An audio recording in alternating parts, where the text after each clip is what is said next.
નગરપાલિકામાં કોણ છે? નગરપાલિકામાં કોણ છે? અઠવાડિયા નહીં પણ આમ તો ઘણી ખરી છે. એમાં આ અઠવાડિયાથી તમે સમજો ને કે કોઈ એવો વોર્ડ અને કોઈ એવો મુખ્ય માર્ગ બાકી નથી જ્યાં રખડતા ઢોરની સમસ્યા ન હોય. આપને જણાવી દઈ, આજે અમારા કોંગ્રેસ પક્ષ દ્વારા સમગ્ર જિલ્લામાં તમામ નગરપાલિકામાં આવેદનપત્ર આપવામાં આવ્યા છે.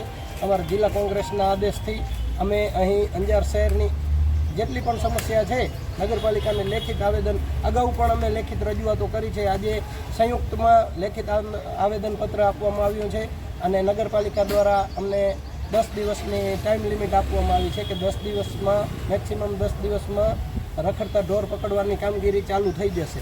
આપને જણાવી દઉં, અગાઉ પણ અમારા દ્વારા આવી રીતે અમને જે પણ સમય મળ્યો છે એ સમયમાં કામગીરી નથી થઈ તો ધરણા પ્રદર્શન કરવામાં આવ્યા છે. આ ફેરે પણ 10 દિવસની અમે નગરપાલિકાને અલ્ટિમેટમ 15 દિવસનું આપી છે. 10ની જગ્યાએ 15 દિવસ અમે આપી છે. 15 દિવસમાં જો અંજાર શહેરમાં રખડતા ઢોરને પકડવામાં નહીં આવે તો અમારા દ્વારા નગરપાલિકામાં ધરણા પ્રદર્શન કરવામાં આવશે. સમસ્ત કોંગ્રેસની ટીમ અને અંજાર શહેરના જાગૃત નાગરિકોને સાથે લઈ